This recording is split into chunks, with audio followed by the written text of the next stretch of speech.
There is a 3-day window, from February 17 through February 19th, that could quietly, steadily, and decisively change everything you think is settled in your life. If you've been feeling pressure you can't name, if small things have been piling like weight on your heart, listen, this season is speaking to you. You might be scrolling, distracted by the usual noise, when something inside tightens, a sense that the next step is nearer than it looks, and yet you're still standing on the edge. That tension is not casual. For some of you, it's a sign of resonance. Your life is aligning with a season that presses for clarity. This message is for those who are sensitive to that pull, not for everyone, and not as an absolute prophecy over every life, but for those whose inner yes has been waiting to be heard. If this reaches you, hit like so others searching for clarity can find it. There's a simple way to picture this moment. The eclipse coming in this window is a ring of fire solar eclipse. Astronomically, it leaves a rim, a circle of light that does not fully extinguish the sun. Symbolically, that matters. This is not about total erasure. It is about refinement. Imagine a fire that removes the dead wood while preserving the living core. The ring holds what is essential while clearing away what is in the way. Here's what people often miss about eclipses used as spiritual images. They're not cosmic guarantors. They are seasons, thresholds, when light and shadow rearrange what you already carry. When I say this eclipse will change everything you know, I mean it can be a catalytic moment for turning intention into movement if you prepare and respond. The change is not automatic. It responds to your readiness, your decisions, and the small, focused actions you take in the days surrounding the window. So what's happening inside you? Many of you have been living with loose threads, conversations postponed, decisions deferred, objects that hold memory and weight. The pressure you feel is not punishment, it's preparation. It's a narrowing of focus. When a season like this arrives, unresolved things become amplified. An old message appears on your phone and stings. An invitation arrives and feels heavier than usual. A possibility that used to be muffled now sounds clear. The universe, and I use that word in a metaphorical sense, tends to deliver signals that match the frequency of a life already leaning one way. If you've been leaning toward change, expect invitations to show up that make the decision easier to name. This is not an alarm, it's an urgency, calm but urgent. If you ignore the small openings now, months of momentum can stall. If you choose one clear direction and act, the window can be decisive. Here's a practical, simple framework to move through these days in a way that turns spiritual sensitivity into practical fruit. First, clear the things that anchor you, not in a dramatic, ritualistic way, but in small, responsible actions. Choose one major unresolved item, a conversation you've been avoiding, a project stuck at 80% that never reaches completion, a relationship that needs a clear boundary, and finish or make a decision about it during this window. Along with that, clear several small anchors, a drawer of old notes, a box of mementos you carry without meaning, unread messages that multiply emotional weight. These small cleanings matter. They free your attention. Second, pick one intention and hold it. This is the single intention principle. Don't scatter desire across 10 competing aims. Choose one real, specific, actionable intention for the next months. A word, a sentence, an outcome you can both picture and begin toward. Write it down. Speak it aloud privately or to a trusted friend. Commit to the first practical step you will take after February 19th.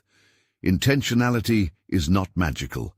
It's clarifying. The eclipse responds to conviction, to the clarity of your I will, not to vague wishful thinking. Third, be ready for invitations and respond quickly. During February 17th and 19th, watch for surprising opportunities, a conversation that pivots to your future, an invitation that seems small but opens a pathway, an idea that lands with unusual clarity. When these things come, assess them with curiosity and discernment. A useful script.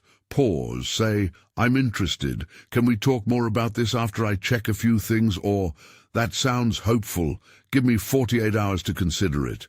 That buys time without closing the door. If it feels aligned to your single intention and carries momentum, say yes.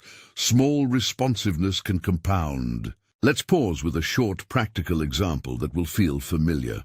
Imagine someone who's been thinking about leaving a job but hasn't acted.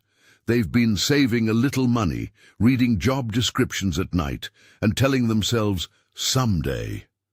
During this window, an acquaintance reaches out with a project idea that could be a bridge. Rather than reflexively saying no because of fear, the person clears one of the small anchors. They finish a pending portfolio piece, chooses a single intention, "I will move toward meaningful work," and responds to the invitation with curiosity.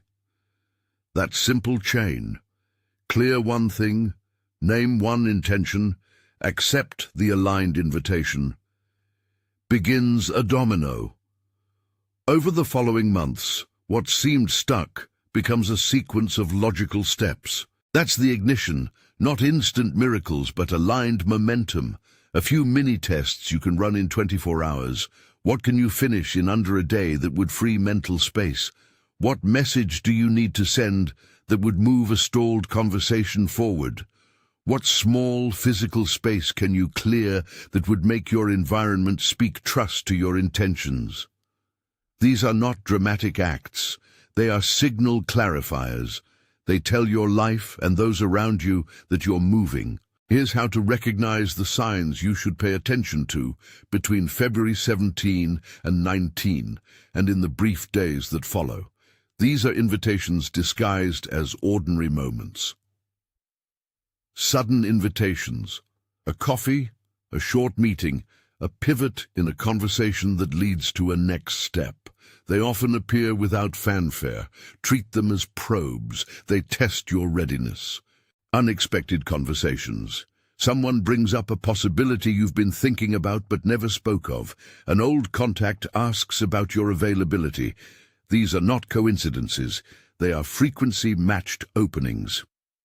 Ideas that land clear. An idea arrives fully formed, not the usual jumble. When that happens, write it down immediately. Even if you cannot act on it in the moment, it's a clue. Opportunities that feel too right to ignore. A role, a project, a relational pivot that aligns with the intention you've chosen. These should be vetted, but don't let perfectionism kill them. When one of these signs arrives, use a gentle discernment test. Does this align with the single intention I've chosen? Is there a small next step I can take that requires courage but is not reckless? If yes, act. If not, shelve it respectfully. Now, a word about the timeline ahead. Think of the eclipse as an ignition switch. The most visible shifts may appear within days, but many of the deeper rearrangements unfold in stages. Expect an arc that continues through the months ahead, a domino effect that often becomes noticeable by August. That doesn't mean your life will be unrecognizable overnight. It means that the choices you make now set in motion sequences that compound. Keep a simple tracking habit. Journal the invitations, note the dates, write the actions you took. When you look back, you'll see how the chain formed. Let me walk you through a 3-stage model to hold as you move forward. Stage 1, the window, Feb 17 to 19. This is about removal and clarity. Clear loose ends. Make one major decision and several small closures. Choose your single intention. Respond to aligned invitations. Stage 2, the movement, following weeks to months. Momentum picks up. Opportunities amplify. Small decisions lead to fresh options. Continue to act quickly on things that align. Keep journaling. Maintain a posture of discernment. Stage 3, the consolidation, up to around August. The pattern settles into new routines. new roles, relationships, or projects begin to bear fruit. You start to recognize that your life feels different, not because of a single miraculous event, but because decisions were made and followed through. Within this arc, patience is as important as decisiveness. If nothing obvious happens, that does not mean failure. Seasons differ. Not every life will move with the same tempo. Some experiences bloom quickly, others take their time. Resist the shame trap. Your lack of immediate signs does not mean you were excluded. It may mean the timing is different or your preparation stage needs more quiet work. There are practical steps you can take right now to prepare for this window and to take advantage of the momentum afterward. These are concrete, doable, and designed to create room for the new. 1. Clear one major unresolved item. It could be a conversation you've been avoiding, a repair, a legal or financial decision, or a relationship boundary. Decide. Even if the decision is to set a timeline or to step away, the act of naming it breaks inertia. 2 clear, 3 small anchors. Open a drawer and remove what clutters your mind. Delete or archive old messages that keep dragging you back. Put away items that are tied to past chapters. These small acts create cognitive space. 3. Declare one intention in a sentence. Keep it simple. I will step into full-time ministry. I will start the business I have been preparing for. I will lean into this relationship honestly. Make it actionable. Include the next step. I will apply to X program. I will have the conversation by March 1. Write it on paper. Leave it somewhere you will see it. 4. Choose accountability. Tell one trusted person about your intention and the first step you will take. Accountability need not be public, but it must be real. A simple message, I'm choosing X and will do Y next week, moves the intention from private wish to public action. 5. Be ready to say yes with discernment. When invitations arrive, run the quick alignment test. Does this move me toward my stated intention? If so, respond promptly. 6. Journal daily in short notes. Track small confirmations and odd coincidences. This builds your map of evidence and helps you recognize patterns. Let me give you a few example scripts for how to respond to invitations or sudden opportunities. Practical lines you can use so you don't freeze. If someone offers a meeting that could lead to something, that could be helpful. I'm interested. Can we schedule a 30-minute call next week so I can prepare? If an offer sounds promising, but you need to check logistics, thank you, this is intriguing. I need 48 hours to check a few details. I'll get back to you by specific day time. If an opportunity aligns with your intention and you want to move quickly, yes, I'm available to start next week. What's the first deliverable you'd like?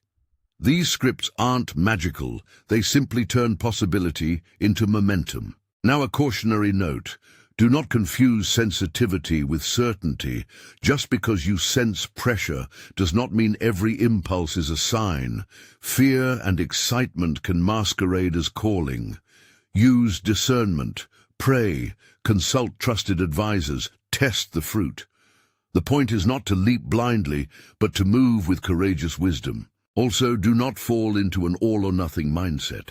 The ring of fire metaphor is important because it tells us the transformation is about refinement, not annihilation. Your essential identity, your core gifts, and the things God has given you to steward are not being wiped out. They are being purified. What leaves is what was never central. What remains is what you must now steward with renewed clarity. There will be resistance. For many, the hardest part is the willingness to choose one thing and let go of other attractive possibilities. We live in a culture that celebrates endless options. The spiritual work here is countercultural. Select, commit, and act. That single-mindedness is not narrow-mindedness. It's fidelity. It lets energy accumulate instead of leaking away. If you're wondering how to avoid confusion during this season, Here are a few steadying practices you can adopt between February 17 and August. Quiet checks weekly, 10-15 minutes to review the journal, mark progress, adjust the next step. Keep momentum measured, not frantic. A weekly alignment list, 3 actions that week that move you toward your stated intention. Complete at least 2. Monthly honest reviews. What felt like a yes that turned out to be a no? What happened that surprised you? What patterns are emerging? Maintain rhythms that preserve clarity. Rest, Sabbath pauses, prayer or reflection that keeps you anchored. Discernment needs a calm inner climate. Remember, the effects of this window are cumulative. You are assembling a life through 1,000 small choices. The eclipse is not a shortcut to outcomes. It's an amplifier for the convictions you already hold. I want to be clear about who is most likely to feel this season's pull. This message is for those who are already leaning into change, who have been quietly preparing, praying, saving, learning, or carrying a persistent desire. It is for those who have noticed an inner tightening, not for the casually curious. If nothing seems to move for you, there is no shame. Seasons differ, and spiritual timing is not universal. Your moment may be next, or it may unfold at a different pace. Keep tending what you can, and don't compare your timing to someone else's. There is also a relational dimension to this season. Some of the invitations you receive will be about work or projects. Others will be about people. You might be offered a collaboration, asked for a conversation that clarifies a relationship, or called to set a boundary that honors your intention. Treat these relational openings with care. Speak truthfully and kindly. If you need to end a relationship that no longer aligns with your path, do so with generosity where possible. If you're stepping into a deeper commitment, ask practical questions. What does this mean for my schedule, my priorities, my spiritual life? A practical example. Someone choosing a new direction might be asked to join a team that requires relocation. Before saying yes, they check alignment. Does this move support my intention? If yes, they consult family and prepare a plan for the transition. If no, they decline and keep seeking the right door. The key is not to avoid risk, but to take aligned risk. Let's close with honest encouragement and a steadying perspective. The coming days are an invitation, not a demand. They ask you to clear what's holding you back, to choose one true intention, and to respond promptly when aligned opportunities arrive. If you do this, you will likely find that small steps compound into meaningful change. Over the next months, you may look back and see that what felt like a silent moment in February was, in fact, the ignition of a long and good unfolding. If you're tempted to wait for everything to be perfect, remember, perfection is often the enemy of movement. The work now is faithful, steady, and courageous. It's about finishing what you can finish, declaring what you will pursue, and attending to the doors that open. May God bless your decisions and each new beginning you step into. May you have the courage to clear what holds you, the wisdom to choose one clear path, and the grace to move when doors align. If you know someone standing at a hinge, share this message with them. It might be the nudge they need, and if you'd like more reflections like this, subscribe so you can come back for the next conversation.